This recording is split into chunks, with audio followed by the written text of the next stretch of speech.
On présente souvent la famille, la propriété privée et le libre marché comme des piliers inébranlables, presque divins, sur lesquels repose l'architecture complexe de la civilisation occidentale. Cette triade est fréquemment invoquée dans des discours qui célèbrent la liberté individuelle, la prospérité économique et l'ordre social, peignant un tableau où ces trois éléments fonctionnent en harmonie synergique, garantissant le progrès continu de l'humanité. Les récits dominants les décrivent non seulement comme fonctionnels, mais comme naturels, presque comme des extensions de la biologie humaine elle-même ou des lois immuables de l'univers social. On s'interroge peu sur la généalogie de ces institutions, la façon dont elles ont évolué, les tensions inhérentes entre elles et, surtout, les coûts et les exclusions que leur hégémonie peut générer. Sont-elles vraiment la seule formule possible pour la coexistence pacifique et le progrès, ou représente-t-elle une configuration historique spécifique, avec ses propres contingences, ses préjugés et ses angles morts? Remettre en question cette vision monolithique ne signifie pas nécessairement plaider pour leur abolition, mais plutôt entamer une enquête plus honnête sur leurs fondations,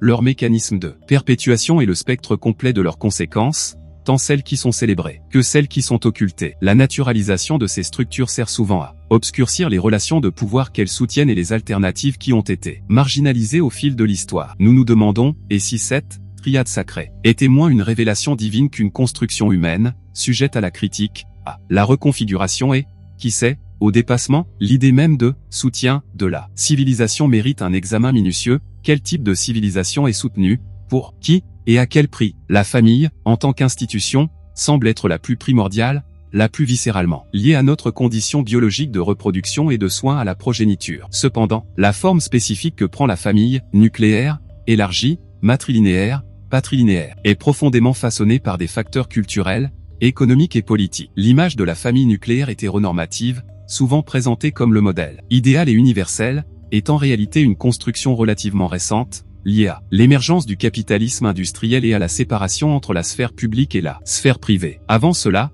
d'autres configurations familiales étaient courantes et fonctionnelles dans leur contexte respectif. Cette idéalisation spécifique n'est pas neutre, elle comporte un ensemble d'attentes sur les rôles de genre, la division du travail et la transmission du patrimoine qui s'alignent parfaitement avec les besoins de reproduction de la force de travail et de concentration du capital. La famille devient ainsi non seulement un espace d'affection et de soins, mais aussi une unité économique fondamentale et un véhicule principal pour la socialisation des individus aux valeurs et aux normes de la société dominante. Elle intériorise les hiérarchies, enseigne l'obéissance à l'autorité, d'abord paternelle, puis étatique ou patronale, et prépare les individus à accepter les inégalités comme faisant partie de l'ordre naturel des choses. La pression pour se conformer à ce modèle idéalisé, même lorsqu'il s'avère dysfonctionnel ou inaccessible pour beaucoup, révèle comment l'institution familiale, sous le couvert de la naturalité et de l'affection, opère comme un puissant mécanisme de contrôle social et de perpétuation des structures de pouvoir. Remettre en question ce modèle n'est pas attaquer l'amour ou le soin, mais exposer comment une forme spécifique d'organisation familiale a été élevée sur un piédestal, obscurcissant d'autres possibilités de coexistence et de soutien mutuel. Parallèlement, la notion de propriété privée, en particulier celle des moyens de production, s'est développée de manière complexe. Dans de nombreuses sociétés précapitalistes, la possession commune ou l'utilisation de la terre basée sur les besoins collectifs et les traditions prédominaient. La transition vers la propriété privée individualisée, un processus souvent violent et marqué par l'expropriation, comme les enclosures en Angleterre, a été justifiée par des philosophes comme John Locke sur la base du droit naturel dérivé du travail, en mélangeant son travail avec la nature. L'individu se l'approprierait. Cette justification, bien qu'élégante en théorie, ignore les conditions préexistantes d'utilisation collective et les relations de pouvoir qui ont permis à certains d'accumuler de vastes propriétés tandis que d'autres étaient dépossédés. Une fois établie et protégée par l'appareil juridique de l'État, la propriété privée devient la base de l'accumulation de capital et de la différenciation sociale. Elle confère non seulement la sécurité matérielle, mais aussi le pouvoir politique et social aux propriétaires. La défense intransigeante de la propriété privée comme un droit absolu, presque synonyme de liberté, occulte le fait que la liberté de posséder pour certains peut signifier le manque d'accès aux ressources essentielles pour d'autres. La propriété n'est pas seulement une relation entre une personne et une chose, mais fondamentalement une relation sociale, un système de règles qui définit qui a accès, contrôle sur quelles ressources, et qui est exclu. La naturalisation de ce droit, comme s'il était aussi fondamental que le droit à la vie, empêche une discussion plus approfondie sur les formes alternatives de gestion des ressources qui pourraient promouvoir une plus grande équité et durabilité. Comment serait une société où l'accès aux moyens de subsistance serait garanti, indépendamment de la possession de propriété formelle? Cette question, souvent considérée comme utopique ou dangereuse, défie le fondement même de l'ordre économique en vigueur. Le marché, à son tour, est présenté comme l'espace neutre et efficace où l'offre et la demande se rencontrent comme par magie pour allouer les ressources de la meilleure façon possible, guidée par la main invisible d'Adam Smith. Cette vision idéalisée ignore la nécessité de conditions préalables institutionnelles, comme la garantie de la propriété privée et l'exécution des contrats,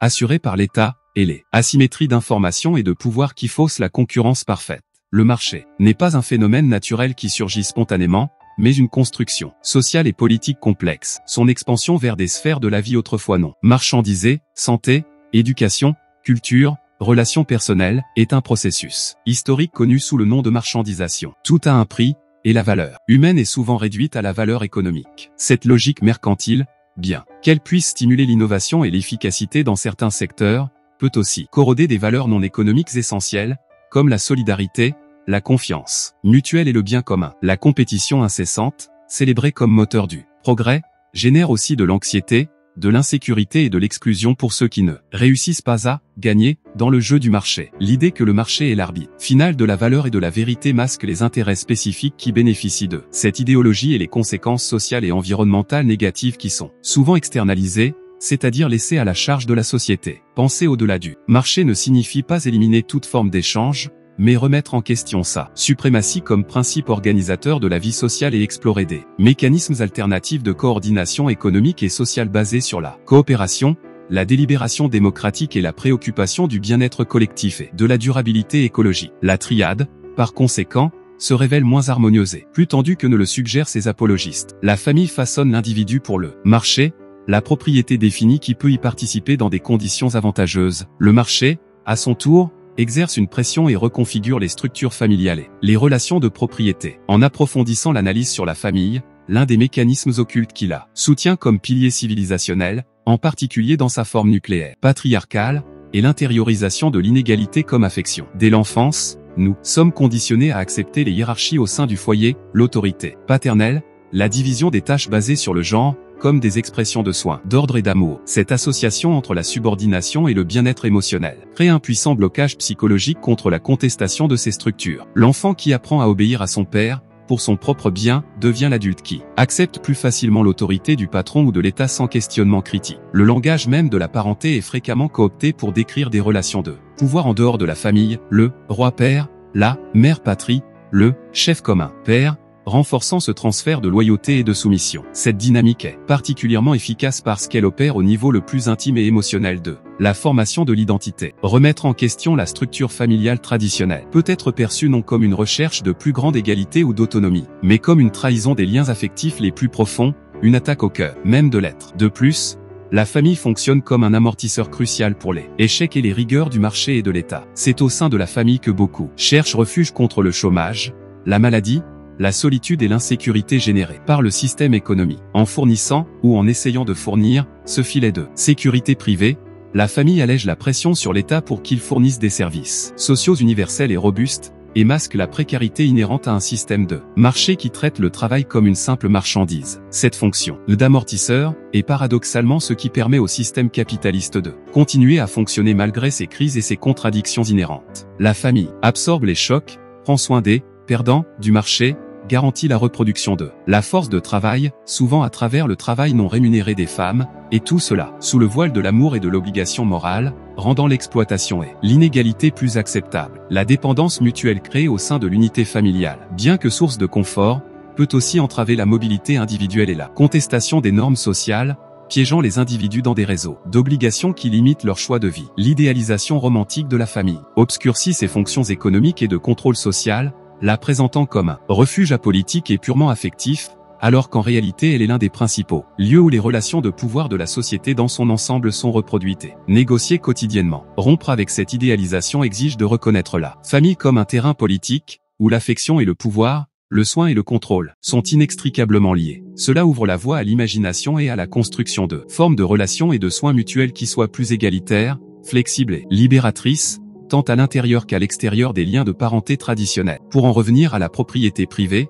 un mécanisme occulte fondamental pour sa légitimation est la fusion conceptuelle entre la propriété et l'identité personnelle. L'idée que nous sommes ce que nous avons est profondément ancrée dans la culture consumériste. La possession de biens matériels, des vêtements et gadgets aux maisons et aux voitures, devient un marqueur de statut, de succès et même de valeur intrinsèque en tant que personne. Cette identification est constamment renforcée par la publicité et les médias, qui associent les produits à des modes de vie désirables, au bonheur et à l'épanouissement personnel. Perdre la propriété, dans ce contexte, signifie non seulement une perte matérielle, mais une menace à l'identité même, une sorte de mort sociale. Cette connexion psychologique rend la défense de la propriété privée une question presque existentielle pour beaucoup, rendant difficile la considération de systèmes alternatifs de possession ou d'utilisation partagée. Un autre aspect crucial est la façon dont le système juridique et le langage quotidien réifient la propriété, la traitant comme une entité presque autonome, avec des droits propres. Nous parlons de protéger la propriété, de violer la propriété, comme si la chose en soi avait une agence, obscurcissant le fait que la propriété est, comme mentionné, un ensemble de relations sociales et de droits définis et imposés par des êtres humains. Cette réification masque les relations de pouvoir et les choix politiques derrière les règles de propriété. Par exemple, la protection juridique plus forte accordée à la propriété intellectuelle, brevets, droits d'auteur, au détriment de l'accès à la connaissance ou aux médicaments essentiels n'est pas une nécessité technique ou naturelle, mais un choix politique qui profite à certains groupes au détriment d'autres. Le langage des droits de propriété semble neutre et juste, mais, en pratique, il codifie et légitime les inégalités préexistantes dans l'accès et le contrôle des ressources. De plus, la structure même du droit de propriété moderne, axée sur l'individu et le droit d'exclure les autres, rend difficile la gestion des biens communs, comme l'environnement, le savoir partagé, les espaces publics. La tragédie des communs, fréquemment invoquée pour justifier la privatisation, décrit en réalité l'échec d'un régime d'accès ouvert et illimité, et non l'échec de la gestion commune en soi, qui historiquement s'est avérée efficace dans de nombreux contextes lorsqu'elle est basée sur des règles et des normes partagées. L'insistance sur la propriété privée individuelle comme seule solution viable ignore cette riche histoire de gestion collective et empêche la recherche de solutions coopératives aux problèmes environnementaux et sociaux complexes. Démanteler ce fétiche de la propriété exige donc non seulement des changements juridiques, mais une transformation culturelle qui dissocie la valeur humaine de la possession matérielle et qui reconnaît l'interdépendance et la nécessité de la gestion collective des ressources qui soutiennent la vie en commun. Cela implique de valoriser l'accès par rapport à la possession, l'utilisation par rapport à l'accumulation, et la responsabilité partagée par rapport au droit exclusif d'exclure. En ce qui concerne le marché, l'un de ses mécanismes occultes les plus puissants est sa capacité à se présenter comme un système apolitique et purement technique d'allocation des ressources, basé sur des lois objectives de l'offre et de la demande. Cette dépolitisation masque les choix politiques fondamentaux qui structurent le fonctionnement du marché, qui définit les règles du jeu. Quels biens et services peuvent être marchandisés et lesquels doivent être protégés de la logique du profit? Comment les coûts sociaux et environnementaux de la production et de la consommation sont-ils répartis? En traitant ces questions comme des problèmes techniques à résoudre par des experts ou par la dynamique naturelle du marché lui-même, on évite le débat démocratique sur les valeurs et les objectifs qui doivent guider l'activité économique. La notion même d'efficacité du marché est souvent définie de manière étroite, en se concentrant sur la maximisation du profit ou du PIB, ignorant d'autres dimensions du bien-être humain et de la durabilité écologique. Un autre mécanisme est la promotion de l'individualisme compétitif comme principale motivation humaine. L'idée que nous sommes tous des homo economicus, des êtres rationnels qui cherchent à maximiser leur propre intérêt, justifie la concurrence féroce et l'inégalité comme des résultats naturels et même souhaitables. Cette vision anthropologique réductrice ignore l'importance de la coopération, de l'empathie et de l'altruisme dans l'histoire humaine et dans les relations sociales contemporaines. Élevant la compétition au statut de vertu principale, le marché corrode les liens de solidarité et entrave l'action collective nécessaire pour affronter les problèmes communs. La publicité et la culture de consommation jouent un rôle crucial dans ce processus, créant constamment de nouveaux besoins et désirs, et associant le bonheur à l'acquisition de biens. Le cycle travail-consommation piège les individus dans un engrenage où ils doivent travailler de plus en plus pour maintenir un niveau de vie en constante augmentation, laissant peu de temps ou d'énergie pour l'engagement civique, les loisirs créatifs ou l'entraide. La promesse de liberté à travers la consommation se révèle illusoire, car la liberté de choisir entre différentes marques de produits masque le manque de contrôle sur les conditions de travail, les décisions d'investissement et la direction générale de la société. De plus, le marché mondialisé crée des chaînes de production et de consommation si longues et complexes qu'il devient presque impossible pour le consommateur de retracer les conditions sociales et environnementales dans lesquelles les produits ont été fabriqués. Cette opacité permet à l'exploitation du travail et à la dégradation environnementale de se produire, loin des yeux du consommateur final, qui peut ainsi maintenir une conscience tranquille tout en participant, involontairement ou non, à un système global d'injustice. Remettre en question l'hégémonie du marché exige donc de repolitiser l'économie, en ramenant les décisions sur la production, la distribution et la consommation dans la sphère du débat démocratique. Cela implique de renforcer les institutions qui fonctionnent selon des logiques différentes de celles du marché, comme les services publics, les coopératives, les économies solidaires et les biens communs, et de cultiver une culture qui valorise la suffisance, la coopération et le bien-être collectif, au-dessus de l'accumulation individuelle et de la compétition incessante. L'interconnexion entre la famille, la propriété et le marché crée un système qui s'auto-renforce, où chaque élément légitime et rend possible les autres, formant une toile dense qui façonne profondément l'expérience individuelle et collective. La famille, en socialisant les individus pour qu'ils acceptent les hiérarchies et les rôles spécifiques, les prépare à s'insérer dans les structures inégalitaires de la propriété et du marché. La propriété privée, en concentrant les ressources et le pouvoir, définit les conditions dans lesquelles les familles peuvent, ou ne peuvent pas, prospérer, dans lesquelles les individus entrent sur le marché. Le marché, à son tour, avec sa logique de compétition et de marchandisation, pousse les familles à s'adapter à ces demandes, mobilité géographique, flexibilité des horaires, double journée pour les femmes, et transforme la propriété d'un moyen de subsistance en un actif à maximiser financièrement. Cette triade, loin d'être une harmonie naturelle, génère des tensions et des contradictions constantes. Le besoin de soins et d'affection de la sphère familiale entre en conflit avec l'exigence d'efficacité et de compétition du marché. Le droit de propriété, célébré comme une garantie de liberté, entre en conflit avec la nécessité d'accéder aux biens communs et aux services essentiels pour la survie de tous. La recherche individuelle de sécurité à travers l'accumulation sur le marché peut mener à l'insécurité collective à travers les crises financières ou l'effondrement environnemental. Cependant, l'idéologie dominante parvient, la plupart du temps, à présenter ces tensions non comme des failles du système, mais comme des problèmes individuels d'adaptation ou comme des causes inévitables du progrès. Un mécanisme crucial pour maintenir cette cohésion idéologique, malgré les contradictions, est le récit du mérite individuel. L'idée que le succès ou l'échec dans la vie sont principalement le résultat de l'effort, du talent et des choix individuels, masque le rôle des structures sociales, la famille d'origine, l'accès à la propriété, les opportunités, ou l'absence de celles-ci, sur le marché, dans la détermination du destin des personnes. Ce récit méritocratique justifie l'inégalité comme juste et naturelle, culpabilise les individus pour leurs difficultés, si tu es pauvre, c'est de ta faute, et décourage la solidarité et l'action collective pour changer les structures. Il fonctionne comme un puissant analgésique social, permettant aux gens de tolérer des niveaux élevés d'inégalité et de précarité sans remettre en question les fondements du système. La méritocratie, en ce sens, est la colle idéologique qui maintient la triade unie, transformant le privilège structurel en vertu personnelle et le désavantage systémique en échec individuel. Reconnaître la fausseté de la méritocratie pure est un pas essentiel pour démanteler la légitimité de l'ordre social basé sur la famille traditionnelle, la propriété privée illimitée et le marché dérégulé. Cela ouvre la voie à la réflexion sur des formes d'organisation sociale qui reconnaissent l'interdépendance humaine et cherchent à garantir des conditions de vie dignes pour tous,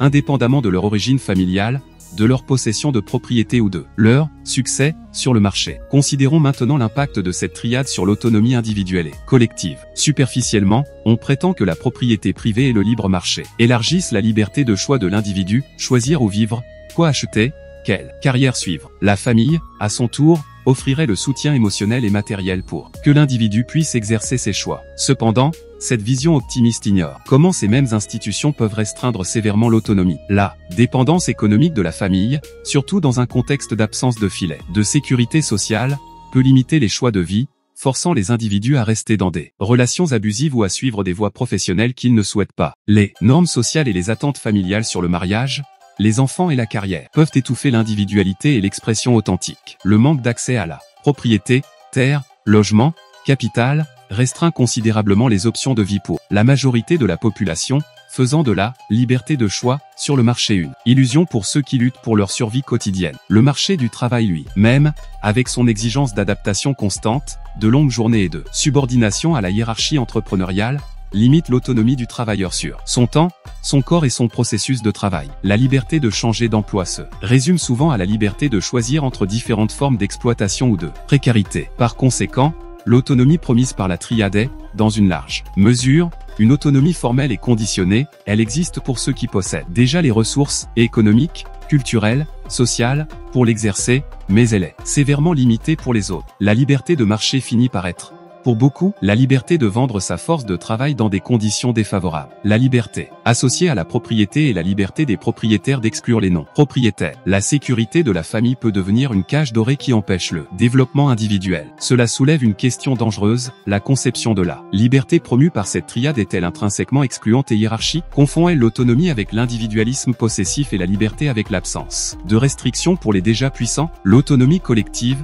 la capacité d'une communauté ou d'une société à définir démocratiquement ses propres règles et priorités, est également minée. La primauté de la propriété privée sur l'intérêt public rend difficile la planification urbaine, la protection de l'environnement et la mise en œuvre de politiques redistributives. La logique du marché, en imprégnant toutes les sphères de la vie, transforme les citoyens en consommateurs et les décisions politiques en calcul de coûts-bénéfices, érodant la sphère publique et la capacité de délibération collective sur le bien commun. La famille, en se repliant sur elle-même, comme unité privée de consommation et d'affection, peut affaiblir les liens communautaires et la solidarité sociale plus large. La véritable autonomie, tant individuelle que collective, semble exiger non la sacralisation de cette triade, mais sa relativisation et sa subordination à des principes plus fondamentaux de justice sociale, d'égalité démocratique et de durabilité écologique. Démanteler les effets négatifs de cette triade ne signifie pas nécessairement chercher sa destruction complète, ce qui pourrait mener à d'autres formes d'oppression, comme l'ont démontré certaines expériences historiques, mais plutôt entamer un processus de transformation profonde et de rééquilibrage du pouvoir. Une stratégie fondamentale est la dénaturalisation, exposer constamment le caractère historique, social et politique de ces institutions, révélant les relations de pouvoir qu'elles cachent et les alternatives qui ont été supprimées. Cela implique une recherche historique critique, une analyse sociologique, un débat philosophique et une expression artistique qui remettent en question les récits dominants. Il est essentiel de montrer comment la famille, traditionnelle, la propriété, sacrée, et le marché, libre, sont des constructions spécifiques, avec des coûts et des avantages inégalement répartis. Une autre stratégie cruciale est le renforcement des institutions et des pratiques qui fonctionnent selon des logiques alternatives. Dans le domaine familial, cela signifie soutenir la diversité des arrangements familiaux et de cohabitation, promouvoir des relations plus égalitaires au sein des familles et créer des réseaux d'entraide et de soins qui transcendent les liens du sang. Il s'agit de valoriser le soin comme un travail essentiel et une responsabilité collective, et non seulement une obligation privée, majoritairement féminine. Dans le domaine de la propriété, la stratégie consiste à élargir les formes de possession et de gestion, collective et commune, coopérative, terre commune, association de résidents, à renforcer les biens communs, connaissances libres, logiciels open source, espaces publics, ressources naturelles protégées, et à limiter les excès de la propriété privée par la taxation progressive, la régulation de l'utilisation des sols et la garantie d'un accès universel aux biens essentiels comme le logement, la santé et l'éducation. Il s'agit de réimaginer la propriété non comme un droit absolu d'exclure, mais comme une responsabilité sociale de prendre soin et de partager. En ce qui concerne le marché, les stratégies impliquent la régulation démocratique pour limiter son pouvoir et l'orienter vers des fins sociales et environnementales, l'expansion des secteurs non marchandisés, services publics universels et de qualité, l'encouragement de l'économie solidaire, coopérative et à petite échelle, et la promotion de modes de consommation plus conscients et durables. Cela implique de remettre en question la logique de la croissance infinie et de rechercher des modèles économiques axés sur le bien-être humain et planétaire. Ces stratégies ne s'excluent pas mutuellement et doivent être articulées à différents niveaux, individuels, communautaires, national et mondial. Elles exigent non seulement des changements juridiques et institutionnels, mais aussi des transformations culturelles et psychologiques, un changement de valeurs qui privilégie la coopération à la compétition,